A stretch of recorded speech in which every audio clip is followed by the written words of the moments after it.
tarde. Vamos dar continuidade ao nosso podcast 4 décadas em Movimento. E o tema de hoje vai ser musculação e saúde. Quando eu comentei sobre isso da última vez, algumas pessoas vieram falar, mandaram mensagem, falaram: "Pô, vocês vão parar de falar de corrida?" Então, de corrida a gente não para de falar nunca, porque o tema é sempre recorrente. Então, também ter sempre assuntos voltados para corrida, lesão, treinamento, enfim. Não, o tema de corrida não foi esgotado, tá? É que a gente vai começar com musculação e isso volta, vai com musculação, vai para corrida, vem para ciclismo, enfim. Então, hoje o tema vai ser musculação e saúde e a gente certamente vai fazer em 2 partes, tá? Então, a gente vai abordar os temas como trabalho de força, aumento de massa magra, aumento de força, musculação para mulher, musculação para pessoas com mais idade, musculação para as crianças, qual é a idade adequada para começar a fazer o trabalho de força, interações hormonais, lesões que vêm a partir daí e as interações nutricionais que tem a partir do trabalho de força, que certamente os nutricionistas vão dar uma abordagem bem ampla para nós, tá? Então, vamos começar inicialmente falando sobre o que todo mundo busca normalmente nos ambientes de academia, estúdio, tudo, que é aumentar a massa magra, trabalho de força. Ronaldo? Só ressaltando que a musculação está intimamente ligada à corrida. Um corredor tem que fazer um trabalho muscular para evitar ou minimizar o risco de lesões. Então, todos os assuntos são intimamente ligados. Exatamente. E as pessoas pensam: "Pô, vocês vão parar de falar de corrida?" Não, ninguém vai parar de falar de corrida, que o tema a gente vai entrar no trabalho de força, mas ele é recorrente. Então, as coisas acabam se misturando, como o próprio Ronaldo falou. Tem interseção em qualquer momento. Vai ter sempre. Ok? Então, vamos começar com o aumento de massa magra, que é o que basicamente as pessoas buscam no ambiente da comercial, né? Academia, estúdio, tudo. Então, vamos lá, mil folha. Esse início do nosso Só podcast. esclarecendo que Mil Folha, porque ele é o dono da Casa KV. Que Exatamente, é o dono da Casa KV, a melhor Mil Folha da cidade. Nunca trouxe para a gente comer aqui, Mas pode ser que na próxima vez Fica registrado aqui. fique registrado aí com pode trazer chocolate de. Podia estar patrocinando o evento também, sabe? Colocar um mil folhas cortadinho ali, né? Pra pegar uma vamos que interessa. Não? É o mil folhas. Não, por favor. Mas o Nortinho levantou um tema inicial sobre a procura, né, incessante daquele corpo perfeito, da massa magra, né? E a gente vem encontrando assim um mercado de forma geral assim muito receptivo. Cada vez mais a gente chega nas academias e mais gente treinando força. E vários pseudos profissionais, formadores de opinião, blogueiros e tal, cada vez falando mais sobre vários tipos de treino, como é que você alcança a massa muscular adequada, o corpo perfeito.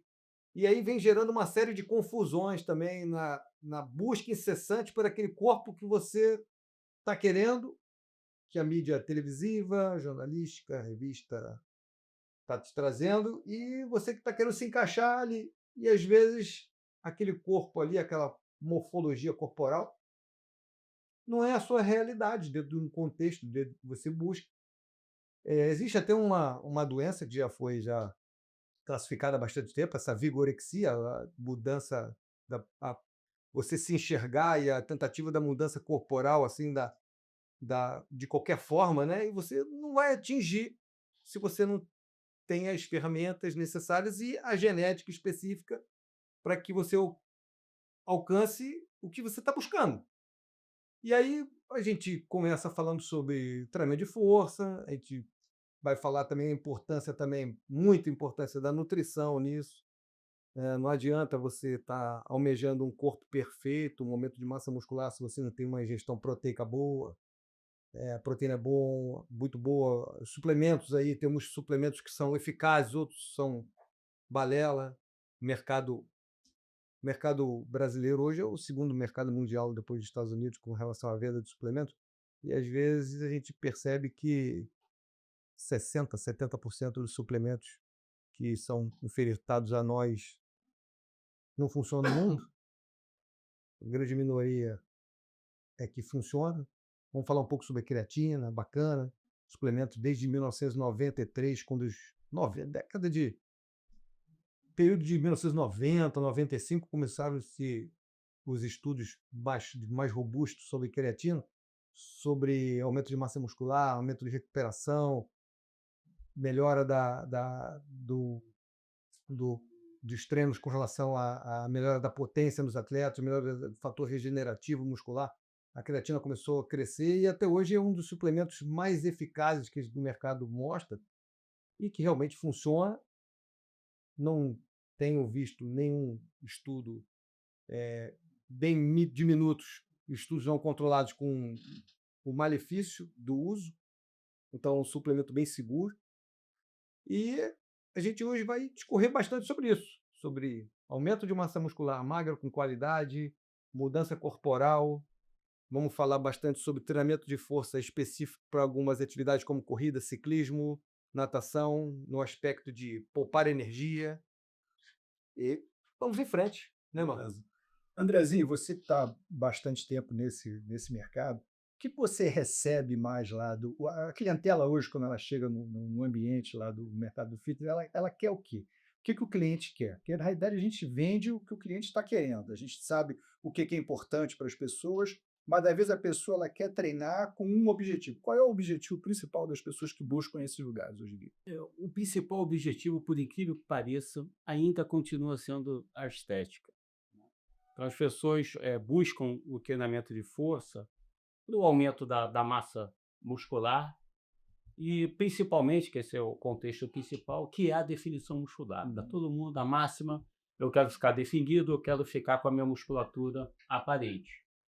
E, se nós observarmos, a gente vem tido uma mudança muito grande na percepção da população geral, da comunidade médica e, inclusive, dos meios de comunicação em relação ao papel da musculação e do treinamento de força. Antigamente, a gente via muito a musculação associada exclusivamente a benefícios estéticos. Hoje em dia, a gente já tem um acúmulo de evidências enormes, demonstrando que o treinamento de força, né, a musculação, ela é importante na estética, isso é indiscutível, mas tem um papel fundamental para a saúde e na prevenção de inúmeras doenças. E aí eu vejo de uma forma muito positiva os alunos buscando a musculação com objetivos estéticos. Porque quando você melhora a tua estética, os modelos de treinamento que te levam a melhorar a estética estão intimamente associados aos modelos de treinamento, eles não são muito diferentes. A gente vai ver que leva à melhora da saúde. Então, eu acho maravilhoso os alunos me procurarem em função da estética como objetivo principal. Só que eles não percebem, ou talvez não tenham atentado ainda, que o principal objetivo primário que ele está ganhando não é a estética, são os benefícios da saúde. Então, esses dois componentes, eles andam juntos. A estética, porque a estética é o seguinte, é você aumentar a tua massa muscular. Para você aumentar a massa muscular, eu brinco com os alunos, só tem uma maneira de você aumentar a massa muscular e aumentar a sua força. É fazendo força. Você tem que fazer força.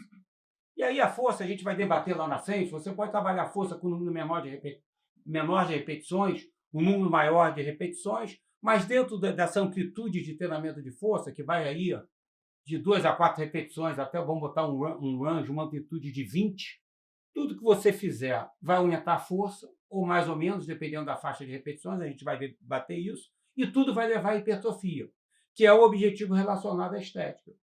Mas nas duas situações, você tanto treinando, objetivando principalmente força, se for desempenho, potência, se for desempenho, ou hipertrofia, se for estética e desempenho, você vai promover a tua saúde e isso é muito positivo. Do lado ainda da estética, para você ficar definido, você tem que ter um percentual de gordura baixo.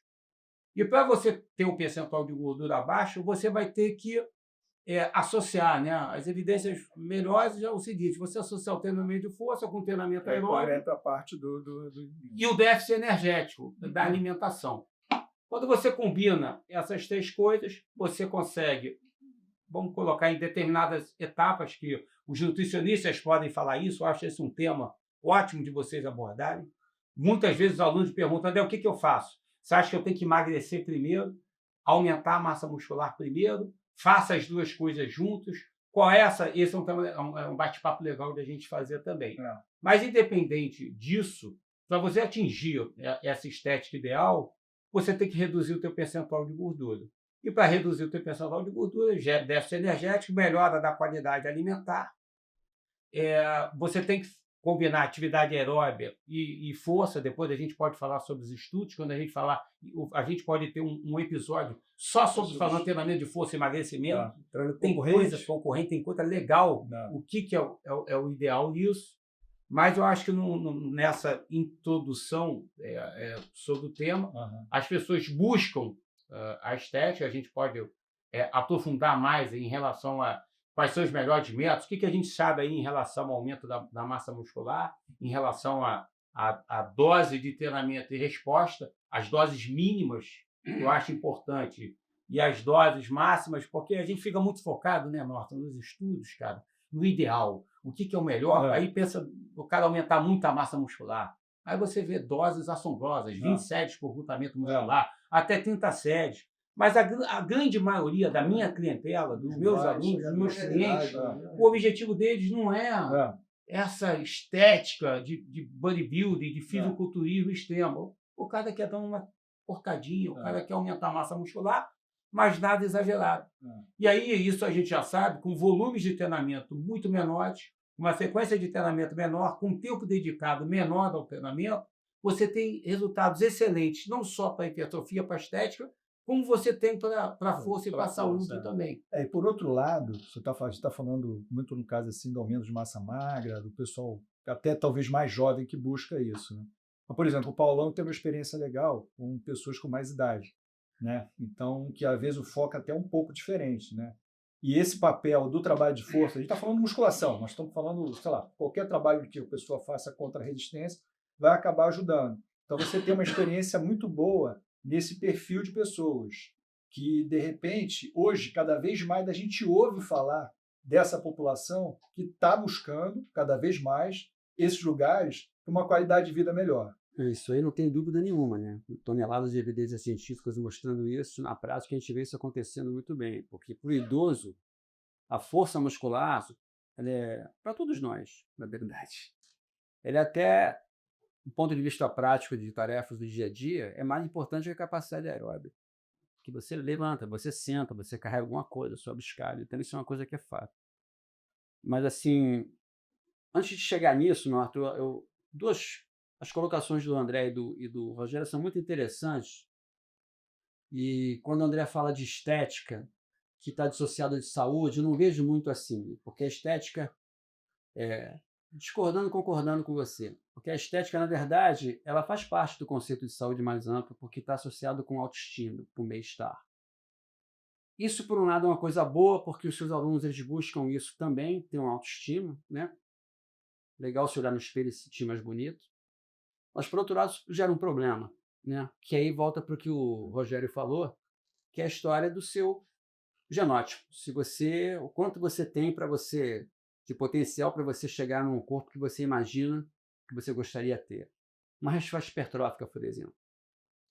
E aí entra o problema das drogas, né? Que aí as pessoas começam a buscar uma estética exageradamente e foge um pouco desse conceito da saúde, porque aí a estética não está num conceito de saúde, ela está sozinha com um objetivo final. Se o objetivo não é alcançado, essa pessoa se frustra e até perde essa autoconfiança, essa autoestima por conta disso. E aí, em alguns casos, infelizmente incentivado por alguns professores, eu formado em educação física, que não é professor, a pessoa lança a mão de remédio, né? Assim como os médicos. Mas também. isso hoje é muito divulgado, isso. Né? A gente vê direto nas redes sociais as pessoas falando como se fosse uma coisa assim. É uma cultura. Uma coisa normal. Né? É muito legitimada pelos médicos hoje com essa história de reposição hormonal para homem. Uma coisa assim que eu acho que é interessante, que a pesquisa científica avançou muito, biologia molecular, e você entender os mecanismos que estão relacionados com hipertrofia, com o aumento da força. Mas a transferência desse conhecimento para a parte de prescrição, ela ainda tem um abismo muito grande. Se você olhar a prescrição de treinamento de força, ele continua, resumindo de uma maneira bem simplista, 3 séries de 10 repetições, de 8 a 10 repetições, 80% a 100% da carga máxima. Então, a gente entende os mecanismos, mas não consegue ainda traduzir em treinamentos mais eficientes para determinados objetivos. E aí a gente vai conversar aqui bastante, eu acho que é uma coisa que é polêmica, mas eu não consigo separar aumento da força do aumento da massa muscular. Que fisiologicamente isso é impossível. Então, o músculo ele aumenta de tamanho porque ele está tendo necessidade de produzir mais força. Não. Então, essa dissociação de treinamento para hipertrofia, treinamento para força, eu tenho muita dificuldade de enxergar isso. Porque todo aumento de força vai ter um aumento hipertrófico proporcional, né? Ou não proporcional. Tem pessoas que aumentam muito mais a força do que a massa muscular. Isso é fato. Não. Então, assim, a gente está falando de um assunto aqui que eu gosto muito, o André também gosta muito, o meu Folhas aqui e o Norton também trabalham também de força, mas é muito complexo, porque a variabilidade é muito grande entre as pessoas. A resposta ao treinamento é muito variável, né? Então, se a gente não tentar dissociar aquela coisa de um alcance estético, o cara vislumbra um corpo, uma hipertrofia muscular, eu quero alcançar aquilo ali. Se ele não conseguir, vai ser um problema. Se a gente não tirar isso, desvincular isso e ir para o caminho que o André está falando, de usar essa estética dentro do conceito de saúde, a coisa pode ser um grande problema. Né? Mas eu acho que hoje nas academias é muito diferente isso, né? Eu não sei, de repente, sei lá, no centro de atendimento com pessoas com mais idade, um estúdio, talvez seja, mas acho que no ambiente das academias, no geral, basicamente as pessoas estão preocupadas basicamente com estética. Eu acredito que seja isso. O que eu observo aqui me causa preocupação, pelo menos aonde eu atuo, né? Eu atuo como personal. Desculpa, eu não terminei falando de terceira idade, mas depois eu volto. Não, é porque a gente fica... Nas academias aqui da Zona Sul, cada vez mais eu vejo essa questão da vigorexia, das pessoas nunca estarem satisfeitas com a sua imagem corporal, com o seu tamanho corporal. Então, estão sempre buscando aumentar mais a massa muscular, melhorar mais a estética. E, lógico, né, a gente sabe que tem claramente o que a gente chama de efeito teto, curva de dose e resposta. E a curva de dose e resposta é clara. Na fase inicial de treinamento, você tem um aumento acentuado, tanto da força quanto da hipertrofia muscular. Isso já está estudado, bem estabelecido na literatura. É uma curva normal. Na média, os indivíduos vão melhorar a força, a hipertrofia, a adaptação, em torno de 30% a 40%. Está ali na média. E aí, alguns indivíduos melhoram mais do que isso. Tem uns estudos muito interessantes que mostram que tem indivíduos que melhoram 80% a 90%. E são os caras que a gente está chamando de mais responsivos. Em contrapartida, tem pessoas que não melhoram pouco, melhoram 5%. E incrível que pareça, pouco, mas isso aí são os extremos. Mas no extremo tem gente que não melhora nada. Então vai ter aluno nosso que não vai ser responsivo ao treinamento de força e você efetivamente, eu já tive aluno assim. Mas está fazendo relação à estética só. Não, aumento de força vai se fomentar. Não, mas a força também não. É engraçado. A força, isso, lembra que a curva normal, quando você está lá no extremo do sino da curva, você está falando de 0,1% da população, tem cara que não responde ao estímulo. Mas a grande maioria, isso é o que é a mensagem principal, a grande maioria vai responder positivamente. A grande questão, o que eu vejo, é que cada vez mais essa garotada, eles não têm a paciência para dar tempo dessa relação de curva de dose e resposta, da resposta acontecer. Eles querem que essa curva... Eles querem que essa curva seja rápida demais. Só que ela tem um tempo natural. Você lembra que a gente falou da corrida? Né? Que a corrida, olha só, você precisa de 5 anos para correr uma maratona. E para ganho de força, sem você se machucar, quando você também precisa ir, pelo menos de 2 a 3 anos de treinamento, para que você tenha essa resposta e essas adaptações progressivas. E aí, para acelerar esse processo... Eu acho até que entra num gancho interessante. Faz a utilização dos esteroides anabolizantes. Estava conversando antes, até o Cláudio comentou, eu falei, pô, o que eu estou fazendo aqui hoje, já que o trabalho hoje é musculação e saúde? Eu acho que entra mais do que nunca você tinha que estar aqui hoje, porque entra num ponto que esse exagero que a gente está vendo, isso tem consequências que são o aparecimento das lesões. Vai chegar lá. Né?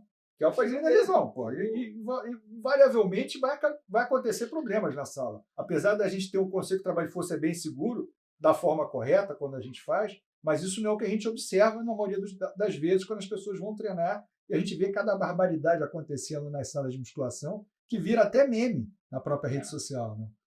Eu acho assim, antes de... Até sem focar inicialmente em lesões, Eu vou dar uma visão médica do que eu enxergo hoje em dia em relação ao exercício. A gente viu, o Rogério começou um pouco triste com a busca exagerada pela estética, o André comentou uma coisa que eu acho importante: a estética vai junto com a melhora de performance, melhora de saúde. E a visão médica, eu acho que começo falando que 2023 saiu um estudo gigantesco falando que o melhor remédio no século XXI é o exercício. Ponto. Nenhuma outra droga foi tão eficaz e mostrou tanto valor na busca da saúde quanto o exercício. Então, assim, eu pego as coisas que vocês estão falando e acho que, de uma forma geral, isso trouxe um resultado muito bom, porque seja por estética, seja pelo que foi, hoje todo mundo fala que o exercício é bom. É difícil você encontrar, eu acho que quando eu era mais jovem, tinha gente na minha, até mais velhos do que eu, que não faziam exercício porque existia uma certa dificuldade de entender se o exercício era bom para todo mundo, se era uma coisa exagerada. Hoje, eu acho que há quase uma unanimidade, as pessoas buscam atividade física. A praia está cheia, a academia está cheia, a vista chinesa está cheia. Então, assim, eu acho que isso é uma coisa maravilhosa, seja por estética, todo mundo está buscando uma coisa que comprovadamente é o melhor remédio do século XXI. Então, antes se falava só da parte aeróbia, tempo do Cooper, tinha só que correr, depois se encontrou os grandes benefícios do trabalho de força, do trabalho localizado, enfim, principalmente aí entra a nossa geração, a partir dos 35 anos, ser unânime, a curva de força é descendente para todo mundo, e a forma como você tem de minimizar isso é fazer exercício de força. Então, eu acho que essa vinda maior, independentemente dos objetivos, se eles são ruins, são bons, são melhores, são piores, e eu aí coloco um desafio importante. Eu acho que tudo que chega a uma população muito grande vai ser bem atendido ou mal atendido de acordo com o trabalho de quem vai exercer com aquela população. Então, eu acho que, de uma forma geral, aumenta muitíssimo a responsabilidade desses profissionais. No caso, os profissionais de frente são os professores de educação física. E no momento, e aí eu enxergo como professor universitário, no momento que a gente sabe que houve uma mudança na formação que talvez não tenha acompanhado esse boom de como atingir saúde. Então, assim, a minha experiência hoje como frequentador de academia, de trabalho de força, e como alguém que no consultório todo dia manda 5, 6 pessoas, geralmente as pessoas até de mais idade, mas também pessoas mais jovens que fazem esporte, realizar o trabalho de força. Então, eu acho que hoje, assim, vocês vão discutir aqui qual o melhor trabalho, qual a forma ideal. A parte lúdica, é óbvio, é muito interessante, porque, de uma forma geral, para a população em geral, o trabalho de força ele não é tão gostoso, ele não é tão lúdico, né, como jogar bola, como correr, enfim, tem lá suas limitações. Mas eu acho que, independente dessa busca por remédio, e aí entra médico, entra professor e tudo, de uma forma geral, a gente tem que estar comemorando essa busca maior pela prática de educação física. E temos que ser vozes de fazer a coisa correta. A gente sabe que não é o mais correto. Para mim, é triste quando eu mando um idoso fazer atividade e ele volta a semana seguinte dizendo que a dor dele aumentou, mas não é pela atividade, é pela forma como foi feita aquela atividade. Então, assim, a má fama do exercício, ela vem caindo. Agora, vejo que a responsabilidade daqueles que aplicam o exercício, ela é cada vez maior. E eu não sei, aí eu não quero ficar em cima do muro, eu não sei se a gente se o mercado estava preparado para esse boom, entendeu? Porque vocês brincam comigo que eu faço a mesma série há 30 anos, tanto Nota do Deu, enfim, mas funciona.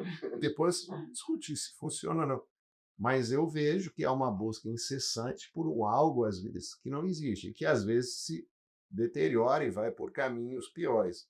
Mas, volto a afirmar, a responsabilidade está na mesa. Eu acho que os clientes estão aí e eles devem continuar fazendo exercício. Agora, Cláudio, esse é um caminho sem volta. Isso é um caminho sem Só vai aumentar, né? Assim, Só aumentar. o que você falou é verdade. Assim. Mesmo o mais convicto dos sedentários, ele sabe que o exercício físico é bom. Isso é um caminho sem volta. Só complementando, acho como o Cláudio falou, hoje sabe-se que o exercício físico, a atividade física e a atividade de resistência, que seria a musculação, é imprescindível para pacientes mais idosos. Lá atrás, e não volto muito tempo, a gente tinha médicos e colegas do Cláudio já mais velhos que falavam, não, você está com uma artrose, não faz atividade física. E hoje é completamente o contrário. É imperativo que ele faça, que ele fortaleça aquela musculatura para minimizar. A cartilagem adora uma carga.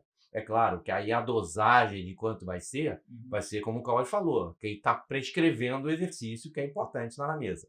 Eu lembro que, eu não lembro qual a empresa fez uma campanha de Natal que foi sensacional, que era um senhorzinho que começava a treinar em casa, pegando um peso, aí todo mundo achava um absurdo aquilo, que ele pegando aquele peso e tudo, levantando, 5 da manhã fazendo, e o objetivo dele era ajudar a neta a botar a estrela no alto da árvore. Aquilo foi sensacional, vindo para o lado, a atividade física, atividade de resistência, atividade de musculação é importante para a terceira idade. Tem uma coisa que eu acabo observando, que até você colocou, por exemplo, o Paulo falou, eu recomendo as pessoas fazerem um trabalho de força, né? E, invariavelmente, a gente acaba pegando pessoas que têm um problema, que foram fazer um tipo de interação na fisioterapia, e muitas vezes o fisioterapeuta segura essa pessoa lá, ele não libera essa pessoa nunca. Tá? Eu estou até falando isso porque eu vivo isso diretamente, quase que no dia a dia. Né? Como é que você vê isso? Né? Porque, na realidade, a pessoa, às vezes até operou, fez uma cirurgia, né? Aí ela cai na mão do fisioterapeuta, e nós mesmos acabamos indicando, quando não foi indicado, mas a gente indica. Mas a gente observa, às vezes, que o fisioterapeuta às vezes segura, e essa pessoa fica lá 3, 4, 5, 6 meses, fazendo basicamente aquela reabilitação pós-cirúrgica, e todo o resto ela acaba parando de fazer, porque fica basicamente só naquilo e o físio não acaba liberando ela. Como é que você vê isso? Eu vejo uma coisa ruim que os fisioterapeutas, meus colegas, fazem. Eles seguram muito, enquanto trabalhar com um professor de educação física junto, para esse fortalecimento, esse ganho de massa muscular, que teve uma atrofia por causa de uma cirurgia, ou por causa até de um processo de uma artrose, de um joelho, alguma coisa, é importantíssimo ele ter esse trabalho em conjunto. E muitos seguram aquele paciente consigo para estender mais o tratamento junto à fisioterapia. Isso eu acho prejudicial até à imagem da fisioterapia. Eu acho que o trabalho interdisciplinar, e a gente no esporte aprende muito mais a trabalhar dessa maneira, é muito mais ligado, as áreas se interligam muito mais. Anota, eu vou fazer o papel do advogado do diabo. Porque, ao mesmo tempo, eu entendo alguns médicos e alguns fisioterapeutas, e o Cláudio citou um exemplo aqui, que às vezes eles não se sentem seguros, ficam inseguros de encaminhar esse paciente para um serviço que ele desconhece e que ele não sabe se o paciente vai ser bem atendido e se ele vai ser bem orientado. E essa Então, mas isso para o médico cirurgião que encaminha para o fisioterapeuta. Muitas vezes, pós-operatório, você pode iniciar no dia seguinte um pós-operatório imediato, e aí o médico, o cirurgião, você tem um fisioterapeuta próprio, eu tenho esse a indicar. Não, eu vou fazer no meu fisioterapeuta. Não, então você espera 2 semanas, 3 semanas, 1 mês para poder iniciar a fisioterapia. Então, tem essas questões. Eu acho que isso não é desculpa de você encaminhar, porque qualquer fisioterapeuta, eu como profissional de educação física, eu tenho meus parceiros chaves em todas as áreas. Então, tenho meus parceiros chaves médicos e tenho meus parceiros chaves fisioterapeutas. E muitas vezes os alunos vêm a mim, porque eu confio no meu trabalho, mas quando eu avalio o aluno, eu percebo, olha... Não é a hora. Não é... É a hora em determinadas áreas de intervenção. Sim. Mas eu ainda preciso da atuação do fisioterapeuta. Lógico. E aí você acaba encaminhando do fisioterapeuta. Então, essa interdisciplinaridade e você construir parcerias chaves para o paciente, para o resultado final, é fundamental. Mas o grande problema é o seguinte, é você ter esses parceiros chaves que você confia. Aham. E tem muitos profissionais que aí também acabam segurando, aí eu concordo, segura o paciente tempo demais. E não tem essa visão mais abrangente, mais de integrativa, de estar trabalhando. Você pode perfeitamente trabalhar. Eu sempre, é o tripé, é o médico, é uma equipe, Aham. é o nutricionista, o profissional de Nutricionista, educação física, é o fisioterapeuta. Muitas vezes, eu vou chamar do terapeuta do psicólogo, Aham. né? Que em muitas situações é importante. Tem muitas vezes que você tem que ter o psicanalista, o cara às vezes tem que tomar. Tem muita gente que tem preconceito de remédio, né? Não pode tomar remédio para isso, não pode tomar remédio para aquilo, mas tem situações que você tem que tomar remédio. O remédio ele é importante na intervenção terapêutica do paciente. E aí aquele velho ditado, né? Cada macaco no seu galho. É. Cada um dentro da sua especialidade, integrando, fazendo a entrega do que é Aham. melhor para o paciente, Eu que comento, é o objetivo, Mas é o eu foco acho, fim, André, eu entendeu, acho cara? assim, eu acho a gente está discutindo muito a interdisciplinaridade, os profissionais. O fato é, as pessoas estão buscando exercício. Ponto. Isso aqui eu acho que todo mundo concorda. Então, eu acho que o fato, independente das pessoas, ter parceria é bom, tudo, mas eu acho que a gente tem que atingir um momento que dependa de parceria. Eu nunca deixei de prescrever. Eu falei que às vezes é chato quando o paciente volta e diz que não gostou, mas eu nunca deixei de prescrever exercício porque eu sei que o exercício é bom. Então, eu acho que a gente tem que. A discussão, eu acho que é um outro caminho. A gente tem que discutir o que é bom.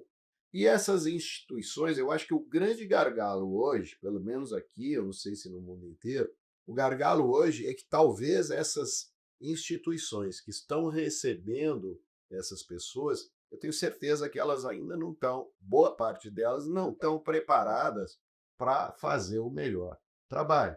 Então, eu acho que se institucionalizou, e eu sou um pouco crítico em relação a boa parte das academias, eu acho que, na minha impressão, hoje praticamente você aluga um aparelho. Então, você tem muito pouco a figura do professor ou alguém que você consegue tranquilamente frequentar 1 ano de academia se você quiser e você não fala com ninguém. E ninguém fala com você. Eu digo isso. Mas isso é um Por modelo, experiência própria. modelo É fato que a gente isso hoje em dia. importou. É um modelo Então, eu acho americano. que essa é a grande discussão, independente sempre vai ter um que não vai, o outro não gosta, o outro não trabalha bem. Mas eu acho que a discussão nem é o trabalho individualizado. Eu acho que as instituições, elas estão ajudando, porque muita gente está procurando exercício, mas elas ainda não chegaram ao ponto ideal de entender que o exercício é uma coisa fundamental e tem que ser bem feito. Só isso. Só isso. A gente costuma dizer, para ficar forte, você sabe, acabou de falar, basta levantar força. Eu, na década de 90, tive a felicidade de conhecer a Academia Olímpica dos Atletas Cubanos, quando eles eram uma potência, no início dos anos 90. Acreditem ou não, tinham vários halteres que eram latas com cimento. Eu estou falando de gente que, nessa época, foi campeão de tudo. É Mireia, é Teófilo Steve. Então, assim, umas condições precárias, mas certamente, O músculo não sabe.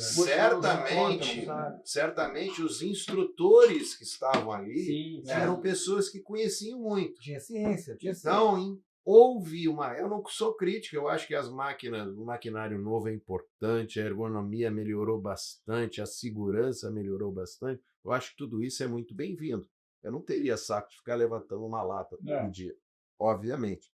Mas, volto a frisar, os instrutores, as pessoas que estão à frente dessa atividade, infelizmente, nem todos ainda se conscientizaram desse boom enorme, desse mercado gigantesco que não volta mais atrás. Ninguém vai chegar e vai dizer o exercício é ruim. Não vai mais acontecer isso. Então, acho que a influência que a gente pode ter alguma é que realmente o mundo corporativo se dê conta disso Cláudio, aí. você falou uma coisa importante, assim, Eu estou querendo chegar na terceira idade, mas não consegui ainda. Eu acho que a gente tem que falar da terceira idade, porque esse engajamento das pessoas irem para o ambiente, porque o mais importante é você criar um mecanismo das pessoas se sentirem à vontade. Isso também em relação às pessoas mais jovens. É verdade. Que é aquele tabu, pô, mas que idade que eu vou poder começar? Né? Mas eu quero ir até para um extremo maior. Antes, só queria fazer uma parte do que o Cláudio, o complemento do que o Cláudio falou assim, em relação a essa história, porque, na verdade, os espaços são ocupados. Né? Se você não ocupa aquele espaço vai ser ocupado de alguma maneira. Isso está acontecendo, porque mesmo que as praias estejam cheias, que as academias estejam cheias, 52% da população não atinge o requisito mínimo proposto pela OMS de fazer atividade física. Metade. Isso no Rio de Janeiro, porque em outros lugares é pior. Não, isso é no Brasil. É Brasil. Não, no Rio se faz mais. No Rio se faz mais. Se você olhar... Não, hein? Há tempos atrás eu vi uma pesquisa, eu fiquei até surpreso em relação ao Rio de Janeiro. Porque eu achava que o Rio de Janeiro tinha a população fisicamente ativa. Eu fiquei surpreso em saber que era a cidade que tinha a menor quantidade de pessoas fisicamente ativas. Porque a gente pensa muito em Zona Sul. Só que o Grande Rio é gigante, cara. Exatamente. Entendeu? Isso. Então, eu fiquei surpreso com essa notícia. A gente tem populações, amostras que têm um viés. Porque o sujeito que vai numa academia, ele já vai. O que eu quero saber é o cara que está fora, que não vai à academia. Isso é mais da metade. Se você pega de 11 a 17 anos, isso chega a 84% da população.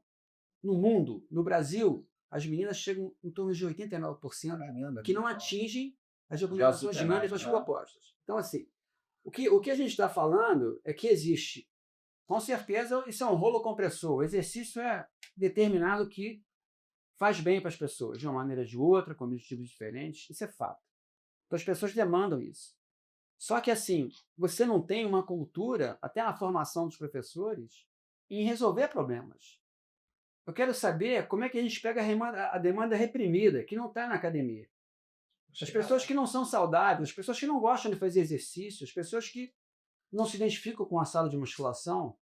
Hoje a gente vê que treinamento de força pode fazer de inúmeras maneiras. Hoje tem elástico, tem TRX, tem peso corporal, ressuscitar na calistenia, ainda bem. Isso. Né? Então você tem hoje vários caminhos, mas a formação profissional, cada vez mais, Cláudio, eu sei que eu sou professor universitário também, você sabe disso, é muito deficiente. Né? Isso é uma coisa que você pega do ensino médio para cima. Eu acho que também a retirada da educação física na escola contribuiu muito para essa falta de cultura também da atividade física. Com certeza. E aí eu vou para outra ponta, que eu queria chegar na terceira idade, que eu não chego nunca, envelhecendo.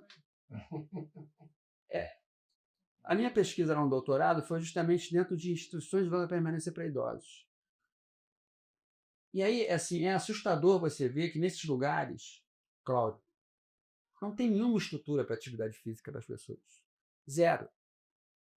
Se contrata um fisioterapeuta, um nutricionista, porque é lei, mas não se contrata um professor de educação física. Isso é o cenário. E aí a intervenção que nós fizemos com treinamento vibratório, mas isso nem foi o mais importante, era com idosos frágeis. Né? A minha parte era com idosos frágeis. Eles faziam 2 vezes por semana 3 séries de 30 segundos de agachamento isométrico. Só isso, mais nada. Durava no máximo 10 minutos. A melhora desses indivíduos foi absurda. Na plataforma vibratória. Não teve. A minha amostra ficou pequena, então não tive uma diferença significativa, mas melhorava nos 2 grupos: placebo e na vibração. Ou seja, na verdade, era o agachamento isométrico que melhorava a vida das pessoas. Né? E a Fiat Arora, já em 90, já mostrava que a taxa de transferência é absurda. Com cadeira extensora, o idoso melhorava a marcha, atividade de vida diária, só fazendo extensão. Né? Isso é uma coisa que, para você ver, a especificidade nem era tanto, mas a transferência é absurda. O indivíduo é tão fraco, tem um nível de força tão baixo, qualquer coisa que ele ganhe, ele consegue transferir para a vida dele. E a gente viu isso de uma maneira assim absurda. Né? Muita coisa que você não consegue quantificar cientificamente, estatisticamente. Mas Geraldo do cuidador, na hora de levantar o idoso, fazia menos força, que conseguia levantar com mais facilidade. Na hora de andar com ele, se apoiava menos. Uma série de aspectos. 10 minutos, 2 vezes por semana. Então, eu fico assim, triste, de ouvir o Cláudio falar assim, pô, eu recomendo aos idosos para eles fazerem exercício, eles voltam com dor. Porque o professor, por desconhecimento, que é desconhecimento, Sim. ele não entende que É muito pouco. muito pouco É muito pouco. é o necessário, É. é o absurdamente necessário para que haja um impacto enorme na vida das pessoas, né? Ainda mais nessa faixa etária. E aí, motivando por isso, a gente, em toda ILP que a gente ia, a gente deixava um plano para a LPE, a direção, adotar aquilo ali, né? Muito simples. O que é LPE? Instituição de Longa Permanência para Idosos. É o que se chamava de asilo antigamente, agora esse é o nome oficial. Então, assim, é um pedaço, um espaço desse tamanho aqui já resolveu o problema.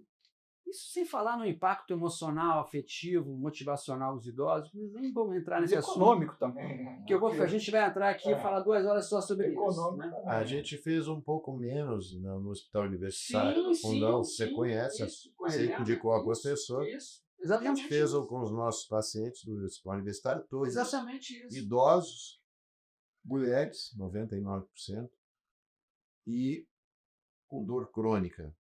Todos idosos, condição social baixíssima, e que eles fazem uma vez por semana. O resultado é 100% melhorou a saúde, melhorou a percepção necessária, melhorou. Então, assim, eu costumo brincar, se eu fosse secretário de saúde, eu botaria um professor em cada praça de esquina, É isso. ao invés de construir um hospital. É isso. Então, mas isso está muito Não, demonstrado. mas aí, Agora, Cláudio, mas assim, só para você onde entender. estão essas pessoas? Cláudio, só para você É. entender, o outro lado da história. Mesmo em LPIs que tinham condições financeiras melhores, né, a gente saiu de lá porque o estudo tem esse problema, né? Você tem lá 2 meses de intervenção e você vai embora. Quando eu retornei no minha LPI particular, 2 meses depois, aquele idoso que tinha melhorado absurdamente, ele regrediu tudo. Tudo, inclusive com relação à demência, tudo. Porque não foi implantado nada. Em todas que nós passamos. A gente deixou detalhado e nos colocamos à disposição para fazer uma consultoria gratuita para implementar o serviço lá. Que era um serviço de 10 minutos, chamei, né? Aí o que isso motivou? A minha esposa, Andréa Deslandes, que é uma neurocientista empolgada, a gente fez um curso online, né, chamei LP em Movimento, um curso gratuito. Qual era a nossa ideia? Era pegar esses 3 séries de sentar e levantar, ou 3 séries de agachamento, mais de sentar e levantar da cadeira, e ensinar as pessoas que estão nas LPIs, cuidador, fisioterapeuta, quem estivesse disposto a fazer isso com as pessoas. Só isso. Mais nada. Né? E aí terminou que o curso mesmo, André, acho que você tentou fazer, não conseguiu. A inscrição abria assim, meia-noite, 3 acabavam as vagas. O pessoal do Brasil inteiro fez. Foi uma coisa muito legal para a gente, porque assim, colocar em prática uma coisa que a pesquisa científica fez, tentar operacionalizar aquilo de alguma maneira. Então, é tão mais fácil do que se imagina, é tão mais simples do que se imagina, e isso tinha que ser uma política de saúde pública. É o que você acabou de falar, Cláudio. Agora, passa pelo lado seguinte. O professor de educação física, se ele não estudar, se ele não se qualificar, ele não consegue entender o quanto esse simples é complexo. Não consegue. E aquilo que eu estava falando, Cláudio, o que está acontecendo hoje? Hoje, os fisioterapeutas eles estão ocupando o lugar do professor de educação física nesses ambientes. Porque hoje o foco é personal trainer, estética, academia. E essa demanda reprimida, que é enorme, ela está desassistida. É um espaço, é um buraco. Eu falo com meus alunos de graduação, aí, né, olhando de uma maneira bem capitalista, o dinheiro está aí. Está ali. Oceano Azul está aí. Está ali, tá ali. Só que o foco é outro. Porque, assim, você vê a formação do garoto ou da garota na universidade, a construção acadêmica é muito pobre. Então, ele vai sair dali instrumentalizado para contar número de repetições numa sala de musculação, montar um treininho lá, os movimentos musculares, e deu. Agora, se tiver que resolver algum problema, como o médico faz, um fisioterapeuta faz, eu fico brincando assim, o professor faz curso de marketing, autoimagem, se veste bonito, né, quer ficar aparência boa, mas o que ele tem que estudar, ele não estuda. Aí vai no médico, né, vai no Cláudio, o Cláudio resolve o problema. o Ronaldo, ele resolve um problema. Quantos problemas nós resolvemos? Então, assim, é muito mais... Não, nós resolvemos. A gente... Não. Eu entendi isso. Ô Norton, Não, a eu gente sei. aqui Não, não vai não, eu ficar sei, eu desempregado sei. nunca, porque a gente resolve o problema. Não, eu cara. sei. O negócio é que eu não vejo, né, a garotada que vem depois da gente Outra. com essa pegada que a gente tem, que motivou você a fazer esse evento que a gente está fazendo aqui agora. Agora, Paulo, dentro dessa tua fala, puxar o gancho que eu acho importante, é interessante que, apesar desses benefícios da musculação serem tão divulgados, de toda a população saber que o treinamento de força ele é importante, aí a gente vem dos dados, só 9% da população, a gente tem o principal dado americano, mas é parecido com os dados brasileiros, realizam as recomendações das principais instituições mundiais das diretrizes de treinamento de força. 9%. Muito baixo. A maioria das pessoas não realiza. E aí a gente tem que tentar entender por que não realiza. Onde é que está o problema disso? E aí eu já começo pelos posicionamentos, pelos pareceres. E quando a gente pega os pareceres, os mais antigos, e agora o conhecimento, a informação, ele é mutável, né? A gente vai quebrando os paradigmas, e aí eu vou discordar um pouco do Paulo. Eu vou concordar com você discordando. Eu concordo que hoje em dia se mudou muito pouco a prática de prescrição, mas nunca se avançou tanto no conhecimento para que essa prática de prescrição fosse quantificada. Só que ela não é utilizada, entendeu, Paulo? Não. Esse é o grande problema. O conhecimento está avançando, só que a grande maioria dos profissionais de educação física não conseguem acompanhar a evolução desse conhecimento e aplicar ele em prol eu vou utilizar do aluno, do cliente ou do paciente, o que quer que seja. Verdade. E aí, dentro dessa ótica dos 9%, o primeiro grande erro que eu observo é que o profissional de educação física ele se prende muito nos métodos, na melhor metodologia. E tem esquecido, naquele tripé que a gente chama de prescrição baseada em evidência, que o centro da prescrição baseada em evidência é o indivíduo. Né? O que é melhor para o indivíduo? E aí, quando a gente fala do que é o melhor do indivíduo, a gente ainda tem, é engraçado, um modelo temporal, eu não sei se é esse o termo, de prescrição de treinamento. A gente tem um conceito, uma aula de ginástica localizada sempre durou quanto tempo? 1 hora. Uma aula de spinning, 45 minutos a 1 hora. Ou a sessão de personal training dura quanto tempo? 1 hora. 1 hora. Então, o nosso modelo comercial implementado é um modelo de 45 minutos a 1 hora. Só que a grande maioria das pessoas, eu vejo isso reunido com um N enorme de alunos em potencial que vêm para mim e filhos de alunos meus. Então, por exemplo, eu vejo, vou dar um exemplo, minha filha, né, estudante de medicina, aí está fazendo a residência dela. E aí a Carolina, a residência é 12 horas por dia. Como é que ela vai encaixar no dia dela 1 hora de prescrição semanal? E esse tema é maravilhoso, porque a ciência evoluiu tanto, Paulo, tanto, nessa área, tem tanta coisa legal para ser feita, e eu vou só criar o gancho. Então ela faz isso de segunda a sexta. Então, durante a semana, a Carolina não tem tempo para fazer exercício. No passado, era condenado os indivíduos que só faziam atividade física no final de semana, que eram os guerreiros do final de semana. Né? Hoje em dia já se sabe que essa dose você não precisa mais fazer um treinamento em dias alternados, o que vale a dose total. Então, minha filha, o que eu recomendei? Filha, você não tem tempo durante a semana? Não tem problema. Você vai na academia sábado e domingo. O volume que você realizar no sábado e domingo, se ele for compatível com o que você realizaria no clássico, segunda, quarta e sexta, vai te dar os mesmos benefícios para a força, para a estética e para a saúde. Então, aí você pega o conhecimento científico atual resolvendo um problema, Paulo. Só que a maioria das pessoas não sabem disso. Qual o percentual de professores Não, eu que você sei, tem hoje Paulo. trabalhando numa academia que tem essa sua visão de E resolução tem de mais, problema? Paulo. E tem mais. Uma outra coisa, um outro trabalho, os trabalhos atuais André, são sensacionais. André, Eu sei. André, você falou da a ciência avançou para tudo que é lado.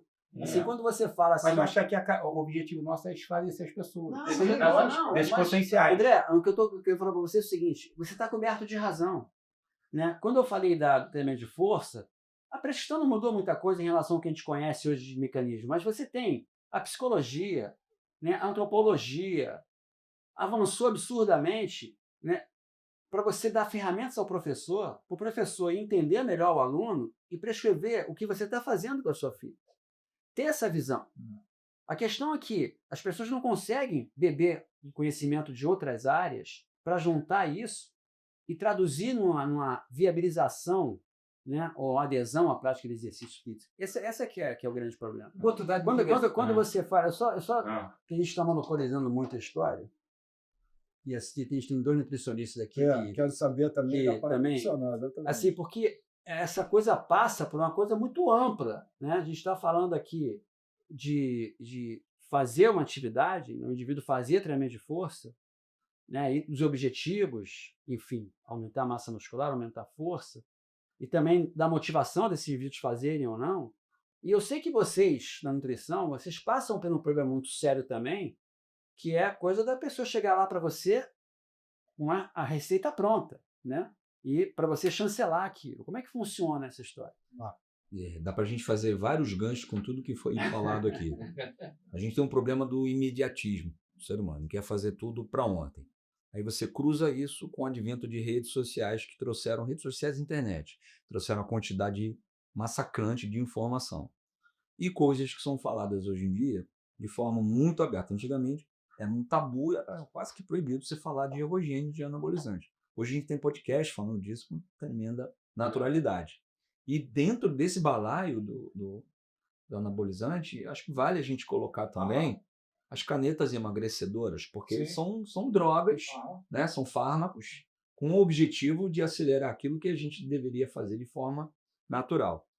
Então, o Cláudio falou, você hoje tem as academias cheias, um fenômeno, e você tem a vista chinesa cheia, né? as pistas de corridas quadras, as praias cheias.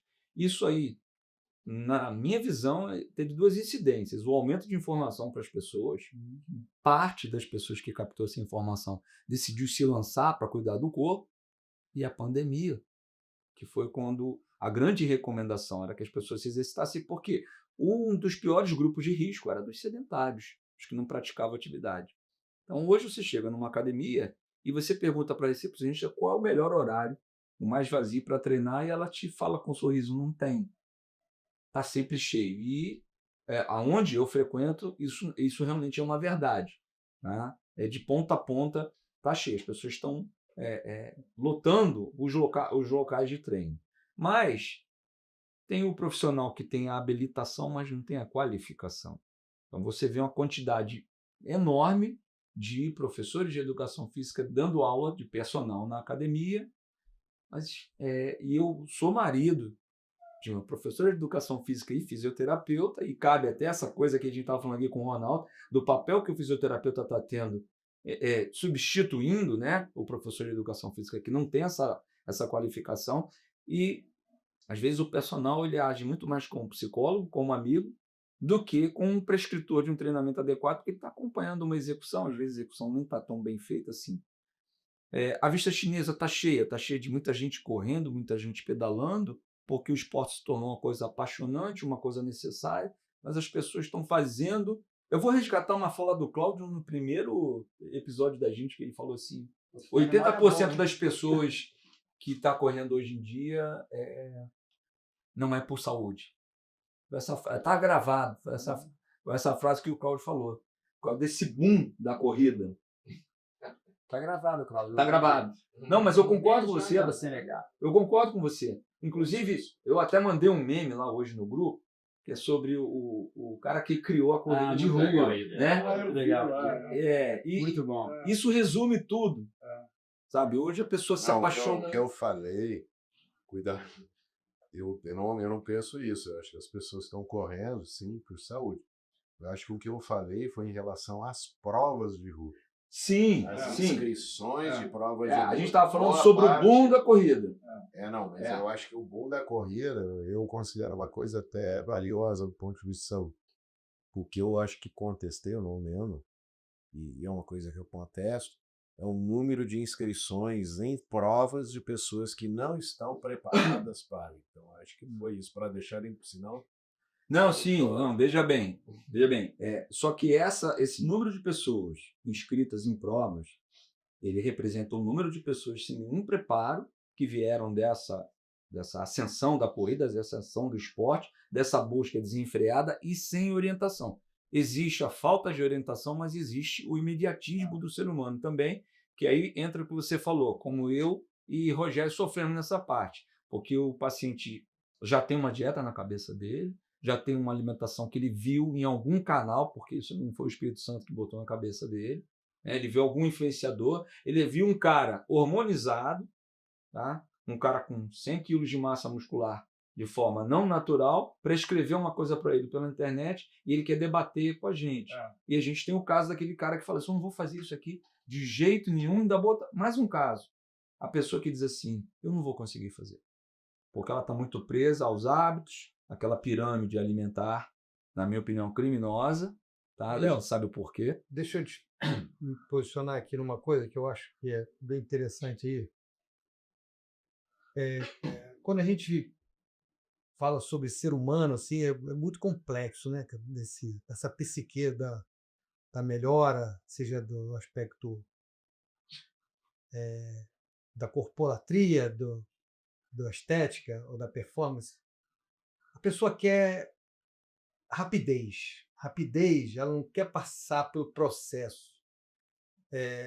Os shortcuts, os atalhos são muito interessantes, né? Ela busca sempre aquela informação, o que é mais fácil para eu quero chegar ali, mas eu não quero traçar toda essa linha aqui de progressão até chegar nos meus possíveis objetivos alcançáveis, porque às vezes o que a gente está almejando não é possível.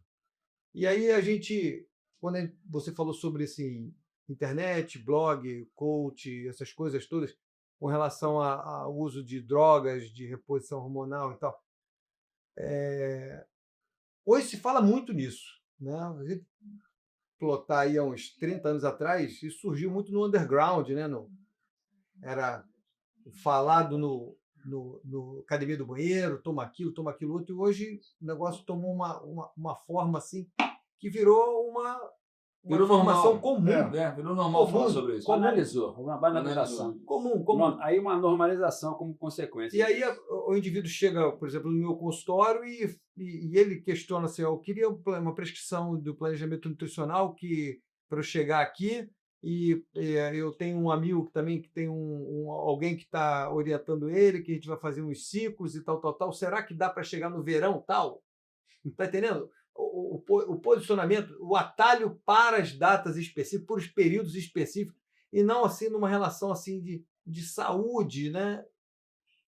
Isso é um aspecto que eu acho assim muito muito interessante assim do imediatismo de muita gente que está buscando respostas imediatas. Mas né? aí é que entra o professor de educação física. preocupadas com saúde. Sim, Mas a Norta, mas aí que eu acho que entra o papel do fisioterapeuta, do professor de educação física e do médico. Porque essas pessoas, e do nutricionista, elas têm que ser os guias dessas pessoas. Né? Tem um aspecto educacional, tem um aspecto de conscientização, porque aquilo que a gente falava lá atrás, quando a gente começou a trabalhar com musculação, né, que eu nunca esqueci isso, já vai um bom tempo, né? 88, 87. Você antes do que eu, que você é muito mais velho que eu. Mas, enfim, que assim, a pessoa busca academia com um objetivo de estética. Sim. O André faz isso até hoje muito bem. Né? Você faz isso muito bem. Eu quero estética. Só que chega em vocês, ela encontra uma fonte de conhecimento e informação que ela não sabia. Assim como chega no Ronaldo, no Léo, no Cláudio, porque assim, você vai dar para ela, olha, não é só estética, é além disso, tem mais isso. A pessoa, caramba, eu não sabia disso, porque Os canais, como você falou, a mídia, são uma sacra numa linha. Realmente, Paulo, eles não sabem, realmente não sabem. Então, assim, quando você é aquela pessoa que ilumina a pessoa, né? Que você, olha, a estética é muito importante, óbvio. Você cria empatia com ela, a pessoa é legal. Eu quero que você melhore a sua estética, mas também tem isso, que ela não sabia. Quantas e quantas pessoas, André, a gente atendeu lá atrás na Corpora, pode falar o nome que já faliu, né? E vocês na Fisilabo, que chegavam na academia com um objetivo na cabeça e saíam outra coisa, né? Viravam outra pessoa. Começavam a fazer atividade física para a saúde, para bem-estar, viam os valores agregados, viam os outros objetivos, os outros lados. Porque a gente tinha programas pedagógicos. Eu me lembro que o Amaury desenvolveu um programa pedagógico que vocês tinham lá na Fisioterapia também. Eu acho que isso é o primordial. Aí passa pelo que o Claudio falou, na formação desse indivíduo na graduação. Se isso não melhorar lá, assim, a educação física vai acabar. A gente vai ser engolido, porque o que o Claudio falou é verdade. Fazer atividade física, exercício físico para a saúde é um caminho sem volta, é um rolo compressor. O mundo inteiro já viu isso, os profissionais de saúde já viram isso, as empresas já viram isso. Agora, falta gente para operar esse mercado. E não está operando. Como operar? Como? Mas deixa eu fazer uma defesa de todos os profissionais também nesse sentido. Por uma questão de observação, eu particularmente, eu já constatei que muita gente não quer beber dessa fonte. Tem um profissional, mas não quer beber dessa fonte. É uma observação simples. Você vai numa academia, você está frequentando há um ano, e as pessoas que costumam frequentar no mesmo horário que você não falam com você, né? As pessoas não se falam, está todo mundo no seu fone, mas você sabe quem são as pessoas. Imagina que nós 7 frequentamos a academia nos mesmos horários, de 3 a 4 vezes por semana. Aí, um ano depois, você olha e você vê pelo menos metade que não teve resultado nenhum. Quem estava com sobrepeso continua com sobrepeso, quem era magro continua magro. Só quem estava magro, de repente, não tinha objetivo de hipertrofia. Queria trabalhar resistência, força para fins de longevidade. Mas nós, eu e o Rogério, trabalhamos diretamente com a questão da obesidade. A gente, de repente, observa a pessoa que um ano depois não perdeu peso. Aqui, onde a gente está fazendo a gravação do nosso podcast, como é que eu vou dizer? É um celeiro de observação enorme, porque você vê gente que entra aqui para fazer manutenção na bicicleta, para comprar equipamento, cliente da loja, e que se mantém com o mesmo corpo de 1 ano, 2 anos atrás, praticando o mesmo esporte. Algumas pessoas com o corpo mais adequado, algumas pessoas que estão sempre com o corpo fora da adequação. Então, a fonte para se beber existe, não é tão volumosa assim, tem poucos profissionais que se dedicam a isso, mas eu vejo também, eu acho que há de se recriminar também o imediatismo do ser humano que procura a droga, procura o ciclo do cara lá na internet que está falando, que ele quer percorrer esse caminho de forma mais rápida. E a gente sabe, tá? Nós nutricionistas, quando a pessoa está emagrecendo por meios, vamos dizer assim, ilícitos ou não, porque tem uma taxa de emagrecimento mínimo, máximo, que a gente pode observar durante 1 mês, durante 2 meses, e de repente 3 meses depois a gente vê uma pessoa que tinha um sobrepeso fácil ali de 30 quilos, e ela secou e está magérrima, e se você perguntar, ela vai te dizer que ela fez jejum intermitente. Não. E a gente sabe que jejum intermitente não vai enxugar 30 quilos em 3 meses, né, Rogério? É difícil, pelo menos se surgir um ser humano com esse histórico, a gente tem que pesquisá-lo. Tem que ter capacidade metabólica. Se fizer intermitência de 15 Agora, dias, eu vou isso é greve de fome. nesse aspecto, eu vou defender os gordinhos como eu. Eu acho que eu estou na academia já há uns 2 anos e esses últimos 2 anos eu não perdi, mesmo por culpa minha, até por não fazer o aspecto Chocolate é o seu chocolate nutricional, mas eu defendo o seguinte, mesmo assim, essas pessoas, elas estão se beneficiando. Sim. Então, é claro que o ideal é que a parte nutricional viesse paralelo, mas mesmo esses que não aparentemente não melhoraram nada, e eu me incluo, se sentem melhor e estão contribuindo para a sua saúde. E até isso eu acho importante dos profissionais que estão lá entenderem para ajudar, né? Para estimularem que isso também Existe a parte aconteça. lúdica, né? indivíduo Sair de com casa, sobrepeso, se o movimentar, indivíduo com frequentar sobrepeso ou academia. obeso, se ele for ativo fisicamente, é um fator, é Sim, um componente com certeza. independente, um fator Sim, protetor independente da sociedade. A gente viu isso lá atrás, né? Não sei se todo mundo vai lembrar aqui, do Steven Blair. Steven Blair era um caso desse, né? E eu me lembro que ele falava que ele corria em média 8 km por dia, 8 km por dia, né? E ele estava sempre com sobrepeso. Enfim. O que eu vi, acabei vendo aqui, o que é legal desse nosso bate-papo é que a gente começa e a coisa vai tomando várias diretrizes. Vai ramificando, né? Então, quando a gente começou aqui hoje, eu pensei em várias situações da gente conversar, que acabou tomando, a gente continuou falando de trabalho de força e saúde, foi muito mais até para a saúde, mas a gente não entrou em detalhes técnicos em relação ao trabalho de força, assim, e como a gente se propôs a fazer. Né? Ficou mais filosófico.